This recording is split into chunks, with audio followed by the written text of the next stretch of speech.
a few days ago, the British court system, the UK court system, they signed the extradition papers. It was 14 days from a few days ago, so I imagine like 10 days now, to where Julian Assange is to be extradited to a military prison to have a sham trial, right? The definition of a political show trial, if you ask me. He's had all of his human rights violated countless times. There's evidence that there was a plot to assassinate him while he was still living in the embassy. Obviously, all things Glenn, you've covered this better than anybody over the course of the WikiLeaks run. And I just wondered, am I wrong for feeling like we're running out of time, like we're totally fucked right now, that this is, we've seen the Supreme Court send down lots of bad decisions. Now we're about to have another case which will massively jeopardize free speech. And it just looks like if he touches his feet on U.S. soil, that there's absolutely no hope left. I don't think that the United States government can be reasoned with in a way that, would keep this man from suffering endlessly for the rest of his life, which is obviously such a tragic fate for such a hero. But and not to just spit a bunch of pessimism at you and ask you to respond, Glenn, but do you think that there's any pathway that people can be drummed up to support Julian Assange that would kind of overturn his fate and not just save Julian Assange, but also our free speech internationally as we understand it? I mean, I've been very pessimistic ever since Mike Pompeo and Rick Grinnell persuaded, bribed the Ecuadorians to withdraw their asylum, allowing the London police to go into the embassy and arrest him and put him in this high security prison. Julian's a good friend of mine. So I, think a lot about the personal impact that all of this has had on him. And, I feel like even if he were to be freed tomorrow, like on some level, the harm is so deep and irreparable that I would have a hard time viewing that as a victory. I mean, obviously it's better than the alternative, I think. And also, the problem is the British judiciary, the British government are incredibly subservient when it comes to their American masters. I mean, the British are like little yapping, obedient dogs when it comes to what the United States tells them to do. So I never had any hope, even any minimal hope, that he was going to prevail in the British justice system. Ironically, the one thing that might save this whole process is the evil of the United States government, because I don't think the Biden administration has any interest in having Julian Assange come onto American soil and stand trial. Think about the media circus that would generate, the citizen protests it would cause, the legacy to the Biden presidency, that it would be the first time any journalist was prosecuted for espionage under the Espionage Act of 1917, the things he would be able to say on the stand.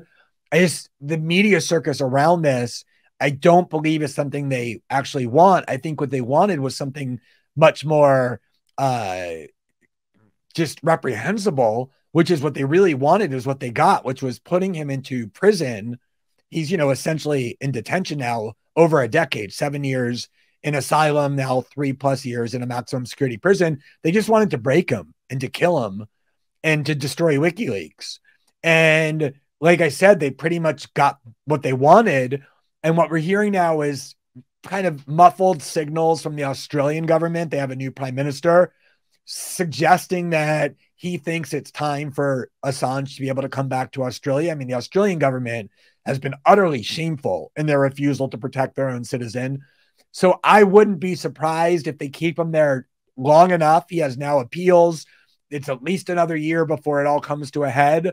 I could see them having him lose every appeal, keeping him in prison long enough, and at the last second agreeing that this very broken, injured, kind of emotionally and physically crippled man can return to Australia, and hope that, we'll never hear from him again. Now, he's one of the bravest and most resilient people I know. He's also one of the most brilliant people I've ever met.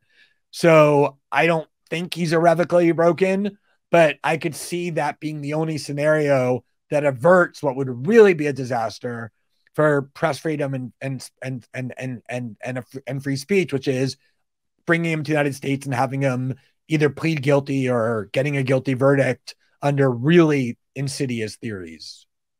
Yeah, absolutely. I mean, obviously, you can't even begin to imagine the kind of horrors that they've, put him through during his time there. And I mean, obviously nothing but, intense, heroic behavior from Julian Assange. So it's devastating the fact that, even people, because I'm a bartender, right? I try and like get the, public pulse on things from just regular ass Joes. I'll be like, oh, do you know who like Edward Snowden is? Do you know who Julian Assange is?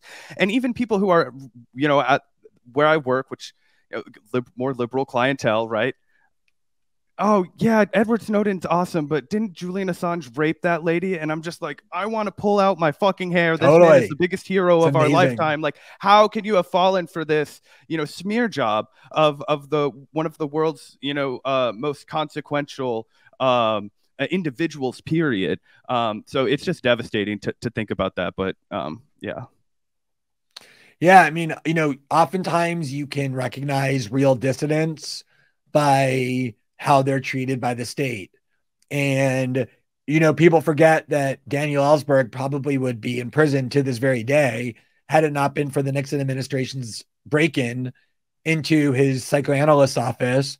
And their goal in doing that was to find out his psychosexual secrets in order to leak them, knowing that that would be even a more effective way than prison to dirty his name. You just throw the word rapist or swinger, drugs, things you tell your psychoanalyst. That's why the Nixon administration did that. And that's the strategy, the go-to strategy for real dissidents. You don't, if you're a dissident and you're standing up to actually powerful institutions, that's going to be something like your fate.